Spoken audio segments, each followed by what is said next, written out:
اخلاقی میدان کے اندر، نہ روحانی میدان کے اندر، نہ سیاسی میدان کے اندر عدل فراہم نہیں کرتے تھے، سکون فراہم نہیں کرتے تھے۔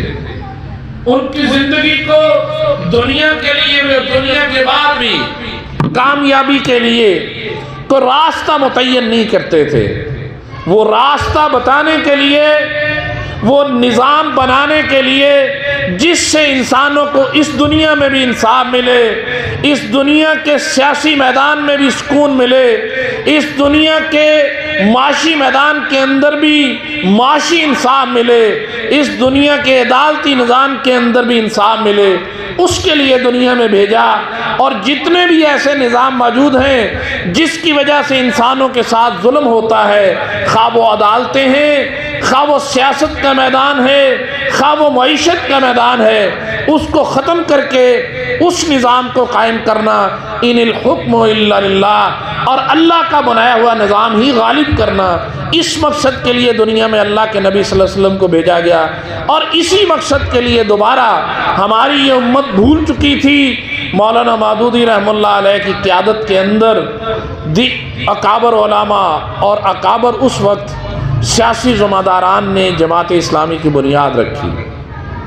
یقیناً جماعت اسلامی ایک سیاسی جماعت ہے، لیکن اگر یہ میں بات کہوں کہ جماعت اسلامی اور دیگر پارٹیوں کا کیا فرق ہے، تو مجھے کوئی اس کے اندر شک نہیں ہے کہ پاکستان کے اندر اگر سیاسی جماعت کی بات کی جائے تو وہ صرف ایک جماعت ہے، اس کا نام جماعت اسلامی ہے۔ باقی جتنی پارٹیاں جن کے ساتھ سیاسی پارٹیوں کا نام لگتا ہے، وہ بے شک وہ 10 دفعہ اقتدار میں آئی ہوں یا 2 دفعہ ہوں یا 1 دفعہ ہیں، وہ کوئی سیاسی جماعت نہیں ہے جس کا بھی میں نام لوں گا وہ کسی نہ کسی خاندان کی پرائیویٹ لمیٹڈ کمپنی ہے۔ اس میں کوئی سیاسی جماعت اسے کہتے ہیں جس جماعت کے اندر اس کی باقاعدہ کوئی شورا ہو، اس کی کوئی ایگزیکٹو کونسل ہو، اس کو یہ اختیار ہو کہ وہ ملک کے اور قوم کے فیصلے کرے گی۔ لیکن اگر میں بات کروں نواز شریف کی، نون لیگ کی، تو وہ نواز شریف کے گھر کا ایک کمپنی ہے جس کا نام پارٹی رکھا گیا ہے، جو اس کے مفادات کے لیے کام کرتی ہے۔ اگر میں بات کروں زرداری صاحب کی، تو وہ بھٹو خاندان کے مفادات کی نگرانی کے لیے بنایا گیا ایک گروہ ہے۔ اگر میں بات موجودہ پی ٹی آئی کی کروں تو یقین سے کہتا ہوں وہ صرف عمران خان کی صبح اور شام تصویر کو پوجنے کے لیے ایک پارٹی بنی ہے۔ اور اگر میں کسی مذہبی جماعت کی بات تو نہیں کرتا، لیکن دکھ کے ساتھ یہ کہتا ہوں وہاں بھی ایک اگر کوئی بزرگ آتا ہے تو اس کے بعد اس کا بیٹا، پھر اس کا بیٹا۔ لیکن جماعت اسلامی الحمدللہ 100% سیاسی جماعت بھی ہے اور دینی جماعت بھی ہے، جس کے اندر کوئی فیصلہ کسی فرد کی لیے نہیں کیا جاتا، جس کا ایک شورائی نظام ہے، ایک باقاعدہ شورا ہے جو بیٹھ کے فیصلہ کرتی ہے، کسی فرد کے لیے نہیں، کسی قاضی حسین احمد کے لیے، کسی سراج الحق کے لیے، کسی سید منور حسن کے لیے، کہیں سید ابو العلا مودودی رحمہ اللہ علیہ کے لیے نہیں، بلکہ وہ شورا یہ دیکھ کے فیصلہ کرتی ہے کہ اس ملک کے اندر انصاف دینے کے لیے، اس ملک کے اندر امن و امان قائم کرنے کے لیے، اس ملک کے اندر معاشی عدل و انصاف قائم کرنے کے لیے اللہ کا قانون ہے کیا اور اسے نافذ کیسے کرنا ہے، اس کے مطابق فیصلہ کرتی ہے۔ اس لیے میں یہ یقین کے ساتھ کہتا ہوں کہ اگر کوئی جماعت پاکستان کے اندر موجود ہے تو وہ صرف جماعت اسلامی موجود ہے، باقی کوئی پارٹی نہیں ہے۔ وہ خاندان کی پرائیویٹ لمیٹڈ کمپنیاں یا مختلف مذہبی جماعتوں میں کوئی مسلکوں کی جماعت ہے، کوئی زبانوں کی بنیاد پہ بنی ہوئی جماعت ہے، لیکن جماعت اسلامی ایک ایسی پارٹی ہے جس کے اندر نہ کسی مسلک کی بات ہے، کوئی مسلک نہیں ہے، نہ کوئی بریلوی، نہ کوئی دیوبندی، نہ کوئی اہل حدیث، نہ کوئی اہل تشیع، بلکہ جماعت اسلامی امت کی بات کرتی ہے۔ ہاں جماعت کہتی ہے ہر ایک کا ایک مسلک ہے، نبی کریم صلی اللہ علیہ وسلم کے بتائے ہوئے اور نبی کریم صلی اللہ علیہ وسلم کے طے کردہ مختلف طریقوں سے نماز پڑھی جا سکتی ہے، روزہ رکھا جا سکتا ہے، ذکر و اذکار کیا جا سکتا ہے۔ ہاں یہ میرے پیارے پیغمبر صلی اللہ علیہ وسلم کے مختلف اوقات میں مختلف طریقے موجود ہیں، لیکن ان طریقوں میں کسی ایک کو پکڑ کے باقیوں کو کم کہنا یا کسی کو زائد کہنا یہ جماعت اسلامی کی اساس نہیں ہے۔ جماعت خالصتاً قرآن کی بات کرتی ہے، خالصتاً نبی کریم صلی اللہ علیہ وسلم کی پوری سیرت کی بات کرتی ہے، کہتی ادخلوا فی السلم کافہ، اسلام میں پورے کے پورے داخل ہو جاؤ۔ ایسا نہیں کہ آپ کسی مسلک کی طرح کسی ایک مسلک کی بات پکڑ کے ہر ایک کو مجبور کرو۔ جماعت اسلامی کہتی ہے کہ نہیں، ہمیں سب قبول ہو، آپ بریلوی ہو، آپ دیوبندی ہو، آپ اہل حدیث ہو، اہل تشیع، سب ہمارے بھائی ہیں، سب اللہ کے نبی صلی اللہ علیہ وسلم کے امتی ہیں، آئیے اکٹھے ہوئے۔ یہ لوگوں کی سازش ہے۔ جماعت اسلامی یہ کہتی ہے کہ یہ رائیں، یہ جاٹ، یہ گجر، یہ زبانیں، یہ سندھی، یہ بلوچی، یہ پنجابی، یہ پٹھان، یہ پختون، یہ بلوچ، یہ کچھ جماعت کہتی نہیں، آپ سب ہمارے بھائی ہیں، آپ صرف آئیے ایک امت کی بنیاد پہ۔ اللہ کے نبی صلی اللہ علیہ وسلم جب دنیا میں آئے تھے اس وقت بھی بڑے قبائل موجود تھے، بڑی زبانیں موجود تھیں، لیکن اللہ کے نبی نے سب کو ایک امت بنایا تھا، امت واحدہ۔ جماعت اسلامی بھی امت واحدہ بنانے کے لیے بنی ہے، لوگوں کو تقسیم کرنے کے لیے نہیں، جوڑنے کے لیے بنی ہے۔ ہاں آگے میں یہ بتاتا چلو جو جماعت اسلامی کیا کہتی ہے۔ جماعت اسلامی یہی کہتی ہے کہ کلمہ شہادت اشہد ان لا الہ الا اللہ وحدہ لا شریک لہ واشہد ان محمدًا عبدہ ورسولہ۔ جماعت کہتی ہے کہ آؤ، اللہ کے نبی صلی اللہ علیہ وسلم نے ایک نعرہ مستانہ بلند کیا تھا کہ لوگوں آؤ، آپ کو انسانوں کی غلامی سے، چودھریوں کی غلامی سے، وڈیروں کی غلامی سے نکال کے کسی کی غلامی کی ضرورت نہیں، آپ کو آزادی نصیب ہو جائے گی، صرف ایک اللہ کی غلامی کرنی ہے۔ یہ نعرہ ہے۔ اسلام کا مقصود یہی ہے، جماعت اسلامی کا بھی مقصود ہے۔ جماعت کہتی ہے کسی M N A M P A کی نہیں، کسی قومی لیڈر کی غلامی نہیں کرنی ہے، کسی مذہبی لیڈر کی غلامی نہیں کرنی، کسی کی فوٹو کو نہیں پوجنا ہے، بلکہ اگر آپ نے غلامی کرنی ہے تو صرف اللہ کی کرنی ہے، اللہ کے بتائے ہوئے قانون کی کرنی ہے، اور اس قانون پہ اللہ کے رسول صلی اللہ علیہ وسلم کے بتائے ہوئے طریقے کے مطابق اس کی غلامی کرنی ہے، اس پہ عمل کرنا ہے۔ ہاں میں یہ کہتا ہوں کہ آج اگر جماعت اسلامی کی قیادت کی بات کرتے ہیں تو مجھے یہ کہنے میں عار نہیں ہے کہ جماعت اسلامی کی قیادت انشاءاللہ العزیز جو قرآن نے مقصود طے کیا ہے، جو قرآن نے بتایا ہے، جو اللہ کے رسول نے بتایا ہے، اس کے مطابق طے ہوتی ہے۔ جماعت کی قیادت کسی فرد کی پسند و ناپسند میں نہیں طے ہوتی ہے۔ میں آپ سے سوال کرتا ہوں، آج آپ کو بھوک کا شکار ہیں، بجلی کے بلوں میں اضافے کا شکار ہیں، آج سیلاب کی تباہ کاریوں کا شکار ہیں، زلزلوں کی تباہ کاریوں کا شکار ہیں، کہ پیسے نہ ہونے کی وجہ سے بچے سکول نہیں جا رہے، پیسے نہ ہونے کی وجہ سے علاج نہ کروانے سے آپ محتاج ہیں۔ تو میرے بھائیوں، ٹائم بہت تھوڑا، میں آپ سے بھی پوچھنا چاہتا ہوں یہ کس وجہ سے؟ یہ اس وجہ سے ہے، بالکل آپ کو مبالغہ آرائی کے بغیر کہتا ہوں، آپ نے ایک ایسی قیادت کو چنا ہے جو قرآن و سنت کے مطابق نہیں تھی، جو اللہ کے حکم کے مطابق نہیں تھی، بلکہ وہ قیادت جھوٹ کی بنیاد پہ، فراڈ کی بنیاد پہ، کرپشن کی بنیاد پہ، لوگوں کے ضمیر کو خریدنے کی بنیاد پہ آگے آئی ہے۔ آج اس کا نتیجہ ہے کہ وہ قیادت آپ کو کبھی نون لیگ کی شکل میں، کبھی پیپلز پارٹی کی شکل میں، کبھی پی ٹی آئی کی شکل میں، وہی ٹولے جنہوں نے اس ملک کو لوٹا ہے، اس ملک کی نظریاتی سرحدوں کو قتل کیا ہے، وہ بار بار آتے ہیں آپ کو لالچ دے کے۔ آج بھوک ہے، ننگ ہے، اولاد سے محرومی ہے تو صرف ان کی وجہ سے ہے۔ آئیے میں آپ کو بتاتا ہوں قرآن کیا کہتا ہے۔ آپ نے کون سی قیادت ہے کہ جس کی وجہ سے یہ ملک ترقی کرے گا؟ وہ چار باتیں ہیں، میں آپ کو بتاتا چلا جاؤں کہ چار باتیں آپ خود فیصلہ کیجئے۔ یہ جماعت اسلامی کی قیادت سراج الحق ہے، سید منور حسن مرحوم تھے، قاضی حسین مرحوم تھے، سید مولانا مودودی مرحوم تھے، میاں طفیل محمد تھے۔ کیا یہ چار باتیں جو قرآن نے کہی جو آپ کے سامنے رکھنا ہے یہ کسی اور کے اندر بھی موجود ہیں؟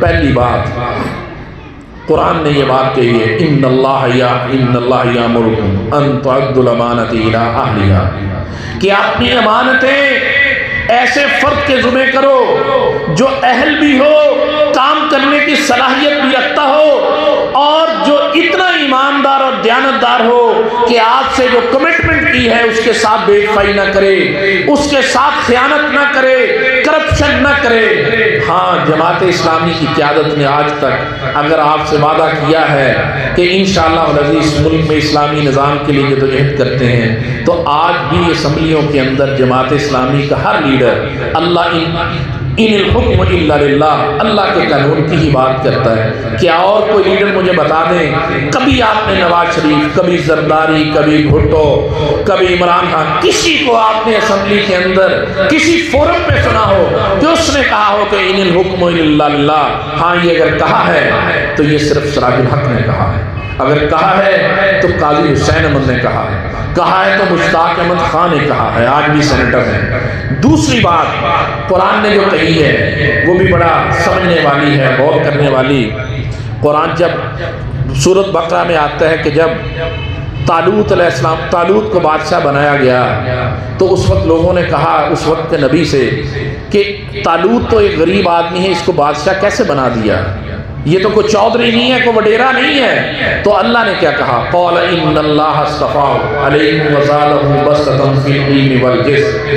طالوت کو اس لیے آپ کا حکمران بنایا ہے کہ یہ دینی اور دنیاوی تعلیم میں بھی پوری قوم میں سب سے بہتر ہے، اور ذہنی اور جسمانی طور پہ بھی آپ میں سے سب سے فٹ ہے۔ یعنی یہ ایسا نہیں ہے کہ یہ اتنا کم فہم ہو کہ دماغی طور پہ جینے لائی گلی نہ ٹر چلی، صبح کوئی بات شام کو کوئی بات، ایسا نہیں ہے۔ آج میں یہ کہتا ہوں، کیا مجھے بتائیے سراج الحق جتنا قرآن و سنت کا مطالعہ رکھتا ہے، کیا وہی اور جتنا وہ دنیاوی ایجوکیشن کے اعتبار سے بھی پوسٹ گریجویٹ ہیں، کیا یہ مطالعہ، یہ قرآن کا علم، یہ دین کا فہم آپ کے سامنے زرداری رکھتا ہے؟ نواز شریف رکھتا ہے؟ کیا عمران خان رکھتا ہے؟ اگر نہیں رکھتا ہے تو پھر آپ کا انتخاب سراج الحق کے علاوہ اور کیا ہو سکتا ہے؟ کبھی بھی نہیں ہونا چاہیے، نہ ہو سکتا، ایک مسلمان کا کبھی ہو نہیں سکتا۔ دوسری بات جو کہا کہ ذہنی اور جسمانی طور پر، الحمدللہ آج اگر نواز شریف کی 20 سال پہلے کی تقریریں سن لیں، 24 گھنٹے بے نظیر کو اتنی غلیظ گفتگو کیا کرتا تھا، زرداری کے بارے میں گفتگو کیا کرتا تھا۔ آپ اگر زرداری کی سن لو ان کے بارے میں، اور عمران خان کی گفتگو آج سے 10 سال پہلے، 5 سال پہلے اور آج کی سن لو، ہر 3 دن کے بعد اس کی گفتگو مختلف ہے۔ اس کا مطلب ہے کہ یہ ذہنی طور پر یہ لوگ درست نہیں ہیں۔ ان کا تو معاملہ یہ کہ ان کا مالک اور آقا واشنگٹن ہے، جو وہاں سے آتا ہے وہ کہتے ہیں صبح بدلتے ہیں، شام بدلتے ہیں، اور اپنے حالات کو صبح شام یہ بدلتے ہیں، لیکن حالات اگر کسی کے نہیں بدلتے تو اس قوم کے نہیں بدلتے ہیں۔ اور تیسری بات قرآن نے کہی، وَلَا تُطِعْ مَنْ أَغْفَلْنَا قَلْبَهُ عَنْ ذِكْرِنَا وَاتَّبَعَ هَوَاهُ وَكَانَ أَمْرُهُ فُرُطًا۔ یہ مجھے بتائیے، قرآن نے کہا سورۃ کہف کی 28 نمبر اس آیت میں کہ آپ نے کبھی کسی کو ایسے بندے کو لیڈر نہیں بنانا ہے۔ وَلَا تُطِعْ مَنْ أَغْفَلْنَا قَلْبَهُ، جو شخص اللہ کے قانون کو، ذکر کو نہیں جانتا ہے، اس کو پتہ ہی نہیں اللہ کا ذکر اور اللہ کا قانون ہوتا کیا ہے، آپ نے اس کو لیڈر نہیں ماننا ہے۔ وَاتَّبَعَ هَوَاهُ، قرآن نے کہا اس کی نشانی یہ ہے جب بھی وہ بات کرے گا وہ یہ نہیں کہے گا کہ قرآن یہ کہتا ہے، اللہ کے رسول یہ کہتے ہیں۔ وہ جب بھی بات کرے گا اپنی خواہش نفس کے کرے گا، وہ کہے گا میں یہ کر دوں گا، میں وہ کر دوں گا، وہ اپنے مخالفین کو گالیاں نکالے گا، بکواس کرے گا، جھوٹے الزامات لگائے گا۔ اور تیسری بات وَكَانَ أَمْرُهُ فُرُطًا، اور اس شخص کی تیسری نشانی یہ ہے کہ وہ شخص افراط و تفریط، یعنی آج کل کی جدید زبان میں جسے کہتے ہیں you turn, bar bar you turn لے گا۔ 4 دن پہلے کچھ کہا، 4 دن بعد کچھ اور کرنا شروع کر دیا۔ میرے بھائیوں یہ بتائیے آج کیا نواز شریف ہے، زرداری ہے، عمران خان ہے؟ قرآن نے کہا وَلَا تُطِعْ مَنْ أَغْفَلْنَا قَلْبَهُ، ایسے شخص کو کبھی لیڈر نہیں مارنا جو اللہ کے قانون کو جانتا ہی نہیں ہے، اس کے ذکر کو جانتا نہیں، اس کے دل میں اترا ہی نہیں ہے، وہ ماننے والا ہی نہیں ہے، اس کو سمجھتے ہیں۔ کیا نواز شریف، زرداری یا عمران خان اللہ کے قانون کا کبھی نام لیتے سنا ہے؟ کبھی اس کو جانتے ہیں؟ آپ کے دل پہ ہاتھ رکھیں، میں یقین سے کہتا ہوں آپ کا دل کہتا ہے یہ شخص قرآن کے علم کو نہیں جانتے، یہ قرآن کے قانون کو نہیں جانتے۔ اگلی بات جو کہی وَاتَّبَعَ هَوَاهُ، کیا وہ جب بات کرتے ہیں قرآن کے احکامات کی بات کرتے ہیں یا اپنی مرضی کے نعرے مارتے ہیں؟ یقین سے آپ کا دل کہے گا کہ وہ ہر وقت ایک اس کو گالیاں دیتا ہے، دوسرا اس کو گالیاں دیتا ہے۔ ہاں اگر کوئی بات کرتا ہے، عوام کی بات کرتا ہے، قرآن و سنت کی بات کرتا ہے، اللہ کے قانون کی بات کرتا ہے، تو وہ پاکستان میں صرف سراج الحق کرتا ہے۔ اور اگلی بات وَقَانَ أَمْرُهُ فُرُطًا، کہ قرآن نے کہا ایسے لیڈر کو بھی نہیں ماننا جو 24 گھنٹے یو ٹرن لیتا ہو، آج کچھ کہا کل کچھ کہا۔ آج سے 20 سال پہلے زرداری دشمن تھا، نواز شریف کہتا تھا، آج وہ زرداری اس کا سب سے بڑا یار ہے۔ زرداری کہتا تھا یہ شریف خاندان پاکستان کا سب سے بڑا لٹیرا ہے، آج زرداری یہ کہتا ہے یہ سب سے بہتر شخص ہے۔ عمران کہتا تھا، آج سے آپ دیکھیں عافیہ کی بات کرتا تھا، میں اس کو چھڑا کے لاؤں گا، ایٹمی پلانٹ کی بات کرتا تھا، اسلامی ریاست بنانے کی بات کرتا تھا، وہ ساری چیزیں بھول گئے۔ تو پھر وہ کہتا ہے یو ٹرن تو لیڈر کی شان ہے۔ میرے بھائیو اگر کوئی نہیں کرتا، جماعت اسلامی کے لیڈر آج سے 50 سال بعد پہلے بھی یہی کہتے تھے ان الحکم الا للہ، اگر ہمیں اقتدار ملا تو اللہ کے قانون کو اس زمین پہ نافذ کریں گے۔ آج بھی 50 سال کے بعد جماعت کا ایک ہی نعرہ ہے کہ ہم لوگوں کو انسانوں کی غلامی سے نکال کے اللہ کی غلامی میں دیں گے، جہاں جہاں موقع ملے گا وہاں انسانوں کی بہتری کے لیے کوشش کریں گے، اللہ کے نظام کو نافذ کریں گے، یو ٹرن نہیں لیں گے۔ میرے بھائیوں بتائیے یہ خوبیاں سراج الحق میں ہیں یا زرداری نواز شریف یا عمران خان میں ہیں؟ ہاں اگر دل پہ ہاتھ رکھ کے دیکھیں گے تو یہ خوبیاں صرف جماعت اسلامی کے سربراہ خواہ قاضی حسین احمد تھے، میاں طفیل محمد تھے یا سراج الحق ہیں، یہ خوبیاں صرف ان کے اندر موجود ہیں۔ اور آخر میں ایک بات آپ کے سامنے کرتا چلا جاؤں، میرے بھائیو اب موقع ہے کہ واقعتاً مدینے کی ریاست بنانے کا موقع ہے۔ وہ موقع صرف یہ کہ حل صرف جماعت اسلامی ہے۔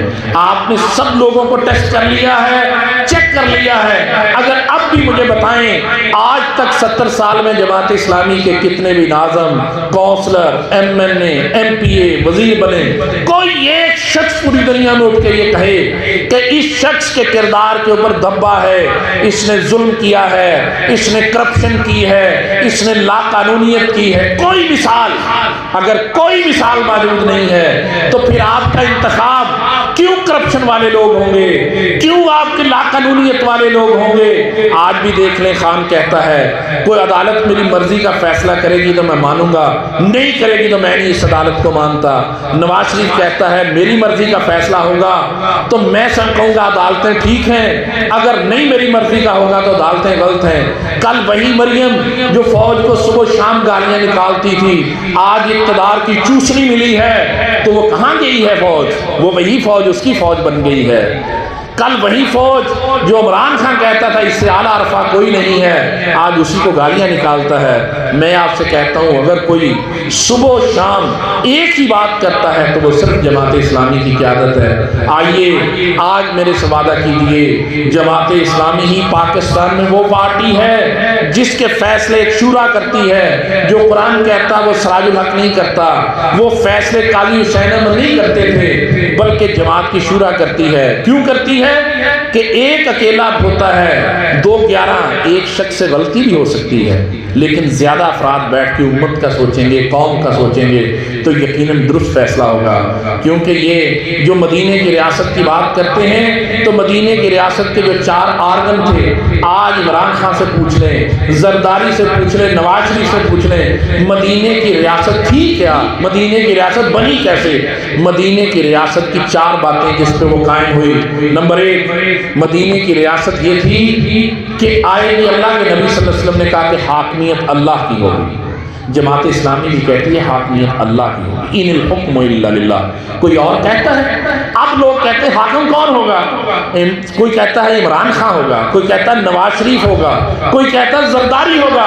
ہاں یہ صرف جماعت اسلامی کہتی ہے کہ حاکمیت صرف اللہ کی ہوگی اگر ہم جیتیں گے۔ دوسری بات، اللہ نے کہا کہ آپ کے فیصلے فرد واحد نہیں کرے گا، شورا کرے گی، پارلیمنٹ کرے گی۔ یہ جماعت اسلامی کہتی ہے کہ پارلیمنٹ مل کے فیصلے کرے گی، ایسا نہیں ہے کہ نواز شریف یا زرداری یا عمران خان جو کہہ دے اس کے بولنے والوں کے لیے وہی قانون ہوگا۔ تیسرا، جماعت اسلامی یہ کہتی ہے کہ ملک کے اندر عدلیہ آزاد ہوگا، کوئی اور پارٹی نہیں کہتی عدلیہ آزاد۔ تو سنا ہے آج نیب کے پر کاٹ دیے ہیں، بل پاس کیا ہے آنے والوں یہ زرداری نواز شریف نے کہ کوئی 50 کروڑ سے زیادہ کرپشن کرے گا تو اس کو نیب نہیں پکڑے گی، اس سے اوپر والے کو پکڑے گی۔ یہ عدل ہے۔ مدینے کی ریاست کا آرگن یہ تھا کہ وہ عدل کا انصاف، عدل و انصاف کا نظام قائم کرے گی اور عدلیہ آزاد ہوگی۔ وقت تھوڑا ہے، پروفیسر محبوب الزمان بٹ صاحب امیر اضلاع آپ کے سامنے گفتگو رکھیں گے۔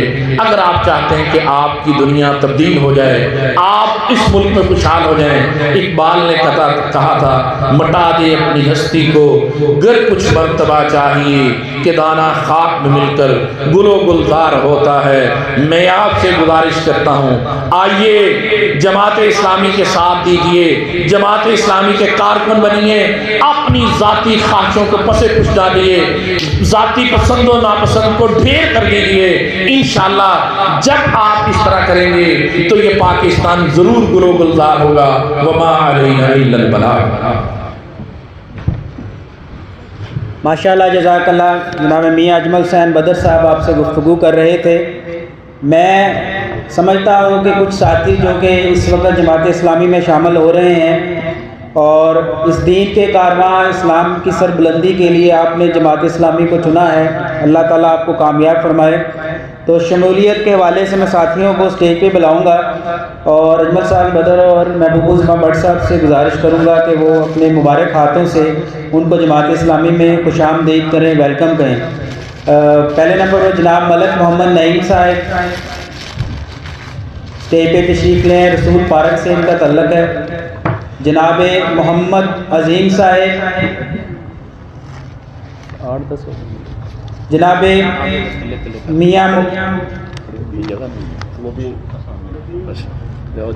موبین صاحب، محمد عظیم صاحب،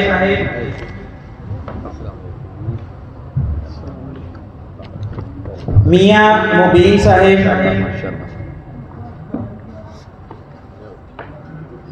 آپ اسٹیج کے ساتھ کھڑے رہیں۔ میاں مشتاق صاحب،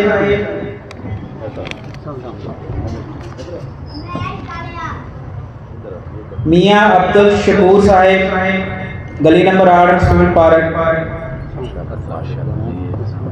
میاں عبد الشکور صاحب،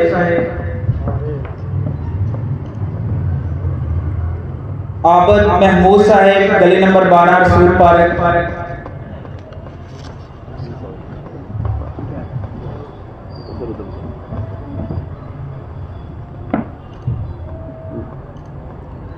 میاں محمد فاروق صاحب،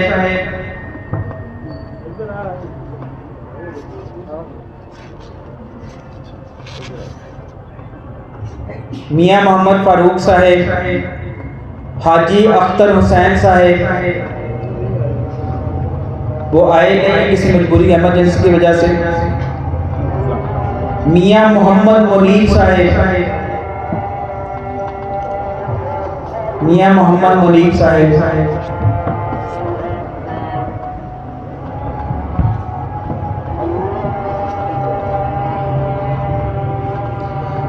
میں تمام شرکاء جنہوں نے آج جماعت اسلامی میں شمولیت اختیار کی ہے انہیں خوش آمدید بھی کہتا ہوں اور اللہ ان کو مزید طاقت عطا کرے آگے بڑھنے کی۔ اس کے بعد اذان کا وقفہ ہے، اذان کے بعد میں دعوت دوں گا میرے ضلع جناب محبوب الزمان بٹ صاحب کو کہ وہ آ کر آپ کو بتائیں کہ جماعت اسلامی کی اصل دعوت کیا ہے۔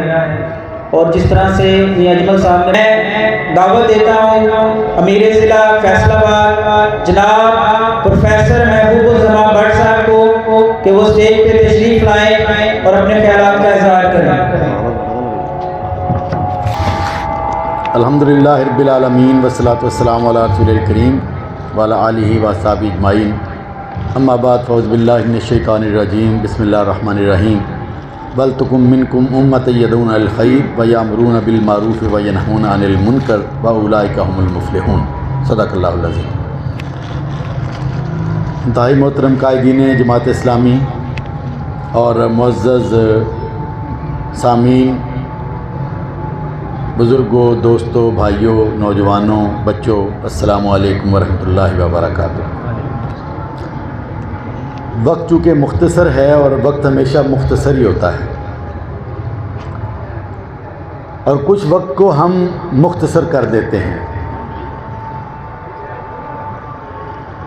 لیکن اسی مختصر وقت میں چند گزارشات آپ کے سامنے رکھنا چاہتا ہوں۔ جماعت اسلامی 26 اگست 1941 کو لاہور میں مولانا سید ابو العلا مودودی رحمۃ اللہ علیہ نے اپنے 75 ساتھیوں کے ساتھ اس کا آغاز کیا، اس کی بنیاد رکھی۔ وہ حیدرآباد دکن میں تھے اور وہاں سے ترجمان القرآن رسالہ نکالتے تھے، اور اس میں وہ مضامین تحریر کیا کرتے تھے کہ جو اسلامی فکر پر مبنی ہوتے تھے، اور پورے ہندوستان میں وہ پرچہ جاتا تھا۔ علامہ اقبال بھی اسی پرچے کو پڑھتے تھے۔ علامہ اقبال نے اس کے اندر مولانا کے خیالات کو دیکھ کر اور پڑھ کر ان کو خط لکھا کہ آپ حیدرآباد دکن جیسی ریاست میں دین کا کام کرنا چاہتے ہیں جو اس کے لیے موزوں نہیں ہے۔ آپ کے لیے بہترین ماحول اور بہترین حالات پنجاب کے اندر ہیں۔ یہی وہ خطہ ہے کہ جو مستقبل میں مسلمانوں کا خطہ بنے گا، اس لیے میری یہ خواہش ہے کہ آپ پنجاب میں آ کر یہ کام کریں۔ مولانا مودودی آئے، علامہ اقبال سے ملاقاتیں ہوئیں، اور ان ملاقاتوں میں یہ طے پایا کہ پٹھان کوٹ میں علامہ اقبال کے ایک دوست تھے نیاز علی، طے پایا کہ ان کے پاس پٹھان کوٹ میں ایک زمین ہے جس کو وہ اللہ کے دین کے لیے وقف کرنا چاہتے ہیں۔ تو طے پایا کہ مولانا مودودی یہاں پر آئیں اور وہ زمین ان کے حوالے کر دی جائے، وہ آمدنی کا ذریعہ بھی ہو، اور وہیں پر عمارات کچھ تعمیر کر دی گئی ہیں، وہاں آ کر وہ مرکز بنائیں اور اس دین کے کام کو کریں۔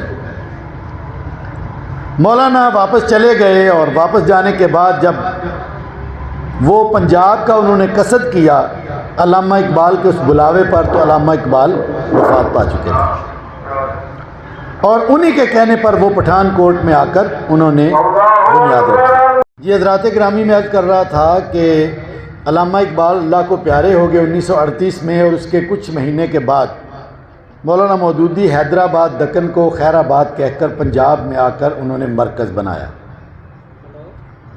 لیکن وہاں پر بھی وہی کچھ ہوا کہ جو آج ہوتا ہے۔ چودھری نیاز علی صاحب جو ہے وہ مسلم لیگ کو پسند کرتے تھے۔ جب مولانا مودودی نے وہاں آ کر خدمات شروع کیں اور مختلف مضامین بھی لکھے، تو ظاہر ان میں مسلم لیگ پر بھی تنقید ہوتی تھی۔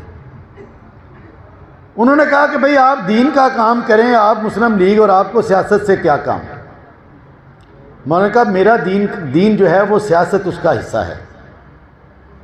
اسی بات پر اختلاف کی وجہ سے مولانا نے پٹھان کوٹ چھوڑا اور لاہور میں آ گئے، اور پھر لاہور میں آ کر انہوں نے جماعت اسلامی کی، پہلے تو وہ ترجمان القرآن لاہور میں نکالتے رہے، اور پھر انہوں نے اپیل کی کہ میں نے جو مضامین لکھے ہیں اور میں نے جو نظریہ پیش کیا ہے، اور وہ نظریہ ایسا تھا کہ جو صدیوں بعد کسی مسلم مفکر نے پیش کیا تھا کہ اسلام دین کی حیثیت سے غلبے کے لیے آیا ہے، یہ محض رسم و رواج کا دین نہیں ہے، محض نماز روزے کا دین نہیں ہے، محض عبادات کا دین نہیں ہے، محض معاملات کا دین نہیں ہے، بلکہ یہ اللہ کا دین ہے، اور یہ دین اسلام اس دنیا کی قیادت کرنے کے لیے آیا ہے، اس دنیا کو عدل فراہم کرنے کے لیے آیا ہے۔ اس پر حکومت کرنے کے لیے آیا ہے۔ یہ وہ نظریہ تھا کہ جو کچھ لوگوں کو پسند آیا اور انہوں نے 26 اگست 1941 کو میکلور روڈ پر اس مکان اور گھر میں جہاں مولانا رہتے تھے وہاں پر 75 لوگوں نے کلمہ پڑھا نئے سرے سے، اور پھر جماعت اسلامی کو قائم کیا اور اس کا آغاز کیا۔ آج اس کو 81 سال ہو گئے ہیں۔ یہ آج جماعت کا 82واں یوم تاسیس ہے۔ جماعت کا مقصد کیا ہے؟ نصب العین کیا ہے؟ ہم سب جماعت کی بات کرتے ہیں۔ میں یہ کہتا ہوتا ہوں کہ جماعت کا نصب العین وہی ہے کہ جو ایک مسلمان کا نصب العین ہونا چاہیے، جو اس امت مسلمہ کا نصب العین ہے، جو قرآن نے نصب العین دیا ہے کہ اسلام مسلمان کو، جو محمد رسول اللہ صلی اللہ علیہ وسلم کا نصب العین تھا۔ آپ میں سے ہر فرد یہ نہیں چاہتا کہ اللہ اس سے راضی ہو جائے، کو ہاتھ تو کھڑا کرے جو چاہتا ہو کہ اللہ اس سے راضی نہ ہو۔ جو اللہ راضی نہ ہو وہ ہاتھ کھڑا کرے۔ سب چاہتے ہیں نا اللہ راضی ہو جائے۔ جنت کتنے لوگ چاہتے ہیں؟ ذرا ہاتھ کھڑا کریں۔ جنت چاہتے ہیں۔ جماعت اسلامی کا نصب العین ہے جنت۔ دستور پڑھ لیں، ہم سے رب راضی ہو جائے، آخرت میں ہمیں فلاح مل جائے، آخرت کی زندگی سنور جائے اور آخرت میں جنت مل جائے۔ جو ایک مسلمان کا نصب العین اور مقصد ہو سکتا ہے وہی نصب العین اور مقصد جماعت اسلامی کا ہے۔ اچھا، اب دوسری بات، یہ نصب العین حاصل کیسے ہوگا؟ جنت حاصل کیسے ہوگی؟ کوئی شخص کہتا ہے کہ بھائی محض نمازیں پڑھنے سے مل جائے گی، کوئی کہتا ہے کہ محض جہاد کرنے سے مل جائے گی، کوئی کہتا ہے نعتیں پڑھنے سے مل جائے گی، کوئی کہتا ہے کہ خدمت خلق کرنے سے مل جائے گی۔ ہر ایک آدمی کی اپنے اپنا۔ لیکن حضور اکرم صلی اللہ علیہ وسلم نے کس طریقے سے ہمیں بتایا، انہوں نے اپنی ساری زندگی اس عرب کے اوپر اور پھر پوری دنیا میں دین کے غلبے کی جدوجہد کی کہ نہیں کی؟ بتائیں۔ اور وہ معروف بات کہ جب ربیع ابن عامر نے رستم کے دربار میں اس نے پوچھا کہ بھئی ایران میں کیا لینے کے لیے آئے ہو، تو انہوں نے کہا کہ ہم اللہ کے بندوں کو بندوں کی غلامی سے نکال کر اللہ کی غلامی میں دینے کے لیے آئے۔ بھی تم اوپر بیٹھے ہوئے بادشاہ تم بھی اللہ کے بندے، اور یہ نیچے عوام کو جو تم نے بھیڑ بکریاں سمجھ رکھا ہے یہ بھی اللہ کے بندے ہیں۔ ہم چاہتے ہیں کہ تمہیں ہٹا دیں اور تمہاری جگہ پر اللہ کا قانون نافذ کر دیں، تاکہ یہ جس کے بندے ہیں براہ راست اس سے روشنی حاصل کریں، اس سے فیض حاصل کریں، اس کا حکم مانیں، درمیان میں تم ہٹ جاؤ جو اپنی مرضی کرتے ہو۔ تو گویا کہ جنت حاصل کرنے کا ایک ہی طریقہ ہے، اور وہ کیا ہے کہ اس دھرتی کے اوپر اللہ کے نظام کو نافذ کیا جائے۔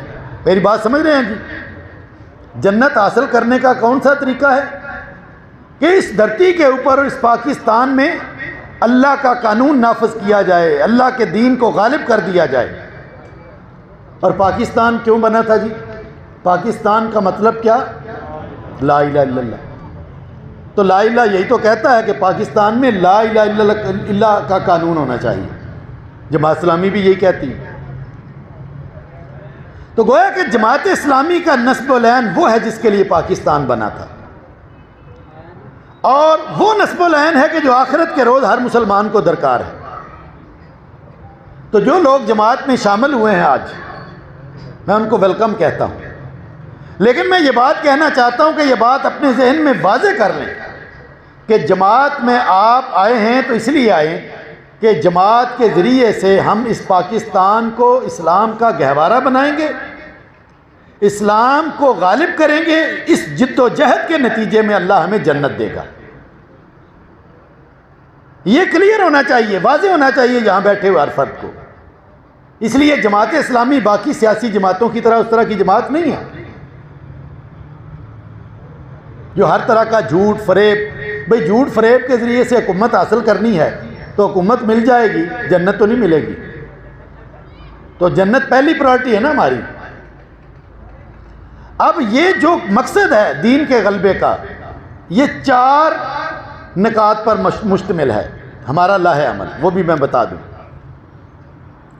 پہلا نقطہ کیا ہے کہ ہم کیا کرتے ہیں، ہم لوگوں تک اللہ کے دین کی دعوت دیتے ہیں، ان کو بات سمجھاتے ہیں، دروس قرآن کرتے ہیں، تربیت گاہیں کرتے ہیں، لوگوں کو دروازے کھٹکھٹاتے ہیں، ان کو لٹریچر دیتے ہیں، ان کو اسلام کے بارے میں آگاہ کرتے ہیں، اور جو ہمارے قریب آ جاتے ہیں ہم ان کی تربیت کرتے ہیں۔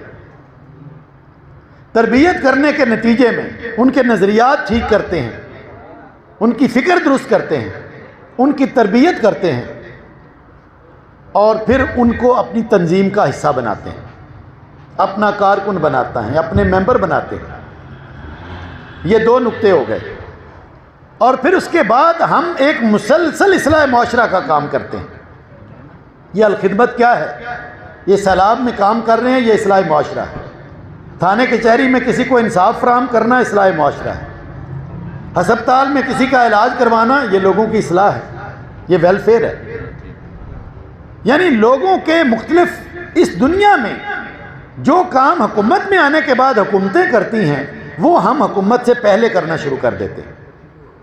لوگوں کی خدمت، لوگوں کے کام، اور یہ کرتے ہوئے آخر کار ہم یہ حکومت کو درست کرنے کا کام کرتے ہیں کہ حکومت اللہ کے بندوں کے حوالے ہو جائے، حکومت اسلام پسندوں کے حوالے ہو جائے۔ یہ 4 نکات ہیں ہمارے۔ اس کے لیے ہم سیاست میں حصہ لیتے ہیں، اس کے لیے ہم الیکشن لڑتے ہیں۔ تو یہ ایک وقت میں سارے کام ہو رہے ہوتے ہیں۔ ہم چاہتے ہیں کہ یہ پاکستان میں دین کے غلبے کے کام میں آپ سب ہمارے دست و بازو بن جائیں، اسی لیے جماعت وجود میں آئی۔ اللہ تعالی ہمیں عمل کی توفیق عطا فرمائے۔ واخر دعوانا الحمدللہ رب العالمین۔ جزاک اللہ، آپ لوگوں کا بہت شکریہ۔ نماز کا وقت ہو گیا، 8:30 بجے جماعت ہوگی۔ میں مختصر دعا کے لیے یوسف گل پراچا صاحب کو گزارش کروں گا کہ مختصر دعا کروا دیں اختتامی۔